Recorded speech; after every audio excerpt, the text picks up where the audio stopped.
What's up, guys? It's Art, and welcome back to the channel.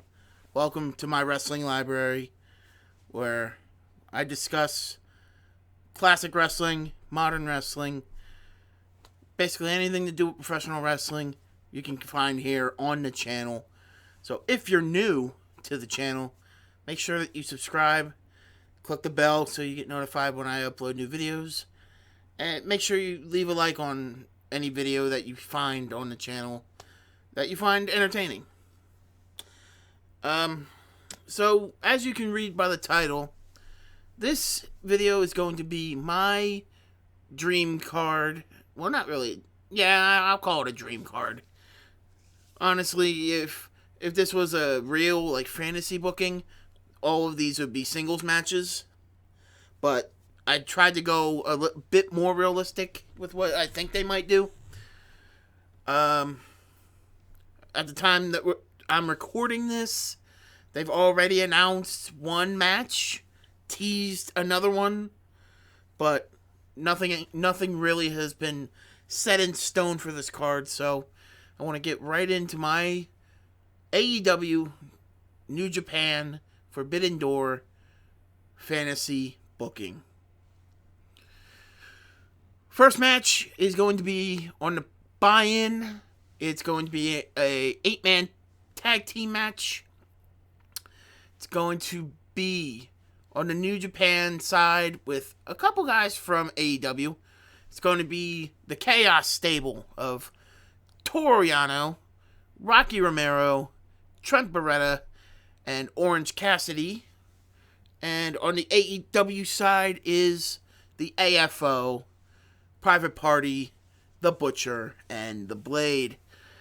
This match isn't going to go too long. It's mainly going to be to get the comedy spots out of the way on the buy-in. You know, Yano can do whatever he does with the wrist tape. Rocky can, be the king of sneaky style like he is. And Orange Cassidy can be the cool motherfucker that he is. Don't deny it. You want to be just like Orange Cassidy. I know I do. In the end, I would have the Chaos stable go over. Let Rocky and Trent hit Storm Zero. Let Trent get the win on the buy-in. And really heat the fans up and get them going for the beginning of the main card. Speaking of which, my opening match is a 6-man tag. Or a trios match if you want to be like AEW. Representing AEW, we have Death Triangle. That is Rey Fenix, Penta Oscuro, and Pac. And representing New Japan, we have Suzuki-gun, Taichi, El Desperado, and Minoru Suzuki. This would be nuts. Imagine the spots you could do in this match. You could have Penta Oscuro do the Zero Miedo with Minoru Suzuki. You could have some nice back and forth with him and Desperado. You could have Pac versus and Desperado. It would be a really fun match. I would say probably more hard hitting than high flying at times, but it's like a hybrid. Some lucha libre, some aerial, some brawling, some submission, some technical. This match would have all of that.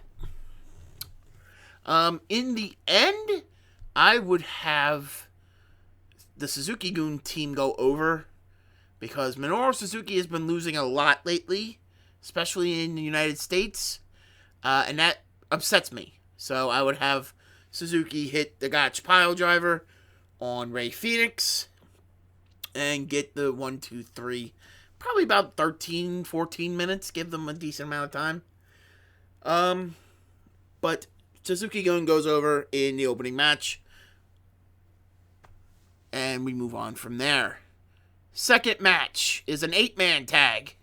Representing AEW, we have Eddie Kingston, Santana, Ortiz, and because I couldn't think of a fourth guy, I went with Samoa Joe. Representing New Japan, we have Togi Makabe, Tomoaki Honma, Tomohiro Ishii, and Hiroki Goto. This is going to be a straight up strong style match. I would have these guys beat the ever-loving shit out of each other. Because you have GBH here, you have the two hardest hitters in Chaos, you got Eddie Kingston, you got Samoa Joe, and you got Pride and Powerful. This would be an all-out brawl for the ages.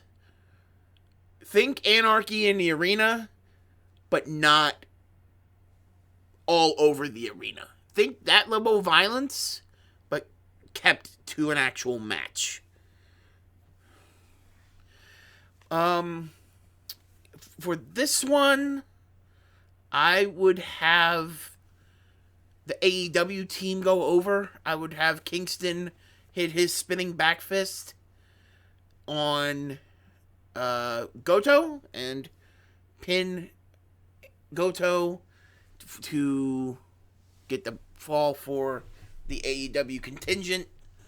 Possibly setting up a feud with those two going forward. Who knows? That would be really interesting to see.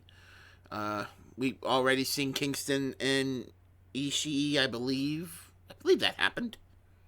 I could be wrong. But I'm pretty sure that happened at Capital Collision. So, I would like to see him in Goto. Next up on the card is a 10-man tag.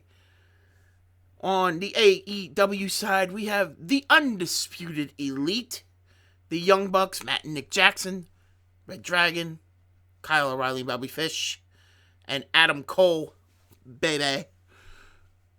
And on the New Japan side, we have the United Empire, consisting of Will Ospreay, Jeff Cobb, Great O'Khan, Aaron Henare, and TJP.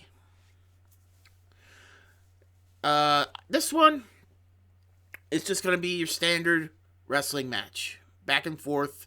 You can bring in Ospreay, go face-to-face with Adam Cole. You can have Cobb and O'Khan do some cool stuff with the Bucks and Red Dragon. Me, personally, I would like to see TJP and Kyle O'Reilly wrestle around, do some chain wrestling for a little bit. See some unique submission holds, if you will. I think that would be really fun. As far as who I would have go over, I would actually put the United Empire over, because much like Minoru Suzuki, they have been losing like fucking crazy over in Japan. G.O.D is a shitty booker for doing that to such great talent. But I would actually have Will Ospreay hit the Hidden Blade on Bobby Fish, and then Jeff Cobb can make the tag, hit him with the Tour of the Islands for good measure, and the United Empire would go up over the Undisputed Elite. Because they need to be knocked down a peg or two, those guys. So, there we go. Fourth match is another 6-man tag. It is the House of Black, consisting of Malachi Black, Brody King, and Buddy Matthews for the AEW side. And on the New Japan side, Los Ingobernables de Japón, consisting of Tetsuya Naito, Hiromu Takahashi, and Shingo Takagi. Each one of these men has an equal on the opposite team. Black and Naito, Matthews and Hiromu, Brody and Shingo. You've got the leader. You've got the incredibly athletic junior heavyweight. And you've got the bruiser of the faction. So I would take turns with each pair of people going back and forth with one another. Eventually it breaks down into a crazy brawl. But because the House of Black has Julia Hart on their side, she gets on the apron. And while Naito is on top against Malachi Black, Black would break free. He would hit the Black Mist on Tetsuya Naito. Naito is blinded. And then Black would hit what used to be the Black Mass, the spinning roundhouse kick to the jaw. And Malachi Black pins Tetsuya Naito to get the victory for the House of Black. I know that's going to upset a lot of Naito fans, but the House of Black needs to start getting some big wins. And what bigger win than beating a pair of former IWGP World Champions and probably the best junior in their division. So if you're keeping track, that is 2 wins apiece on the main card. If you're counting the pre-show, that's 3 wins for New Japan, 2 for AEW. Match 5 on the main card, match 6 overall, is for the Ring of Honor Tag Team Championships. I know that sounds weird, but I want them defended here. And because Tony Khan owns AEW, you can do cool shit like that. Have a Ring of Honor title defended against an AEW team and a New Japan team. I think that's pretty fucking cool. For me, it would be the champions representing AEW and Ring of Honor, FTR, Dax Harwood and Cash Wheeler, and representing New Japan, Tama Tonga, Tonga Loa, the Gorillas of Destiny. FTR are on a fucking roll this year. Since Supercard of Honor, well, hell, their entire career, but especially since Supercard of Honor, they have been the best damn thing in tag team wrestling in this goddamn sport. So, put them up against the Gorillas of Destiny from New Japan. Let the G.O.D. work heel again, because that's honestly where they're most comfortable and where they're at their best for me. Let FTR continue running his faces. Let FTR try to work their old school style while G.O.D. is trying to take advantage using modern wrestling techniques while slipping in some of the old school style, breaking down one opponent, keeping them separated from their partner. But in the end, FTR is too much for G.O.D. to handle. They hit Tama Tonga with the big rig, used to be the Shadow Machine, and FTR retains their tag team titles in about 20 minutes. FTR need a spot on this card. Based on what I'm seeing in real life, it's probably going to be FTR against Okan and Jeff Cobb. We'll see how it goes, but this is what I would do if I was booking the show. So that would make it 4-2 for the AEW contingent. Oh no. 1, 2, 3. Oh no, it's 3-3. My bad. My bad, guys. I got to keep better track. 3-3 in terms of wins. Match 6, 7th overall, a dream match for the technical wrestling enthusiasts out there. Representing AEW, the American Dragon, Bryan Danielson. And from New Japan Pro Wrestling, Sabre Jr. I want this match so fucking bad. I want you to give these guys 25 minutes at least to show the world what great technical wrestling can be. Break down body parts. Target certain body parts. Be relentless. Tear each other to pieces. To where neither man is going to be able to walk out of the arena under their own power. It's just going to be who can survive longer. Who do I have go over here? Sabre Jr. goes over here by targeting the neck of Bryan Danielson. Surgically repaired neck. We all know the history with Danielson and his head injuries. So, Sabre Jr. would lock in one of those crazy-ass holds that he has. Locks people up looking like a fucking octopus. But he would find a submission that targets the neck. But Danielson does not tap out. I'm saying that now. He does not tap out. He passes out.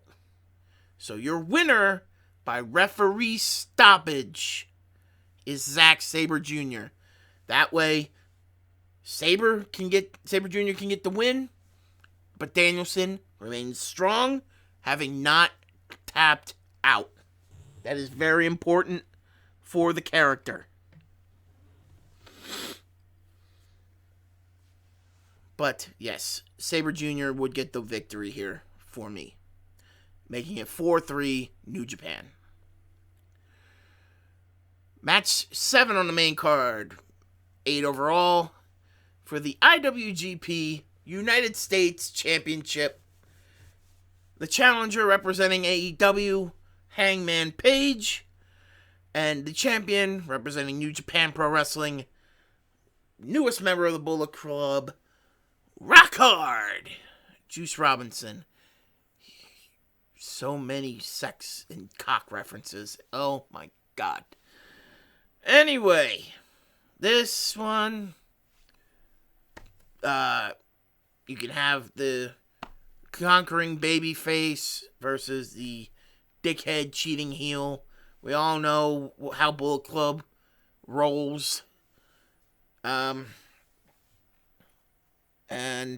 I'm sure somebody from New Japan Pro Wrestling, and especially in Bullet Club, will be with Juice Robinson in his corner. Let's say G.O.D, maybe Dick Togo. Who knows? But somebody is going to help Juice Robinson retain his IWGP Heavyweight Championship through shenanigans. And Juice will retain in about 15 minutes. Give him another victory, another notch in his belt. And further the storyline of the decline of Hangman Page. So low to the point where he'll do anything to get back to the main event, back to the World Championship, and eventually what I would do, which is turn him heel to win back the world title. Have him be a heel world champion. But that's a different booking for a different video. I'll leave that off to the side for now. But that is 5 wins for New Japan, 3 for AEW. Match number 8, 9 if you're counting at home. Representing AEW, Jon Moxley. And representing New Japan, Hiroshi Tanahashi. Yes, I know that Tanahashi is scheduled to face Punk in real life. This is my card. This is what I want to happen. They've been building for this for so long. These two have not had a one-on-one match yet. So why not do it at fucking Forbidden Door in Chicago? Why not? This one, Moxley's going to try everything he can to obliterate Hiroshi Tanahashi. And Tanahashi's just going to work the same match that he always works. He's going to work the Tanahashi style. He's going to wear down Moxley. Try and get him in position for the high fly flow. But it's not going to work. Because Jon Moxley, this year, since returning from his rehab stint, has been a fucking machine. Thanks to Regal and Danielson and the Blackpool Combat Club. So, Moxley is going to hit Tanahashi with the hammer and anvil elbows for, no joke, 1.5 minutes straight. To the point where the crowd is going to go fucking ballistic. And then he's going to pick up the limp corpse of the Ace and hit him with a spike paradigm shift. And after maybe 20 minutes, around there, Jon Moxley is going to defeat the Ace of the Universe, the once in a century talent, Hiroshi Tanahashi, in Chicago. That would make it 5-4 for AEW. Match 9 on the main card, 10 overall. I know he's probably not going to wrestle on the show. I get it. If all of these guys are healthy, this is what I would do on the show. This match, representing AEW, Kenny by God Omega. And representing New Japan, the Switchblade, Jay White. This is a rematch for their New Beginning U.S. title match, where Jay White beat Kenny Omega for the U.S. Championship. That match was incredible, and I'm pretty sure those two didn't fight again. I'm pretty sure that was their only match in New Japan. And then in 2019, Omega was out and helped the Bucks and all of them form AEW. So, this is everything that you would expect from a Kenny Omega Jay White match. Stalling from Jay White to start, because we all know Jay White stalls at the beginning of his matches. But he stalls one too many times, and Omega hits the swan dive, immediately tosses him back in the ring, and away they go. Give this maybe 22, 23 minutes, and in the end, Jay White attempts Switchblade, but Kenny Omega counters, hits him with knee to the face, hits him with a running V-trigger, hits him with another running V-trigger, and then lifts him up on the shoulders. Bam! One winged angel. 1, 2, 3. Kenny Omega defeats Jay White, making it AEW 5, New Japan 5. All comes down to the final match. Match 10, 11 overall. Champion versus champion. The AEW World Champion CM Punk versus the IWGP World Heavyweight Champion, the Rainmaker, Kazuchika Okada. A lot of people say they want Bryan versus Okada. A lot of people say they want Punk versus whoever. This is the match I want. This is the match I need. I need Punk and Okada. The best in the world versus quite possibly the actual best in the world. These guys go 30 plus. I know that seems like a lot for CM Punk, who's just now coming back after 7 years. He's in his early 40s. He's not what he used to be. But damn it, I'm doing it. These guys are going to go 30 plus. They're going to beat the fuck out of each other. Punk is going to use his MMA training. He's going to lock in some gnarly submissions. Okada is going to break out every move he's got. Every trick he's learned from the greatest. He'll even pull out moves from past Chaos members. He'll hit a Bumaye to Punk. Shout out to Shinsuke. He'll hit whatever he has to do. And in the end, after countering the go to sleep, Kazuchika Okada hits the Rainmaker and then pins CM Punk to get the victory.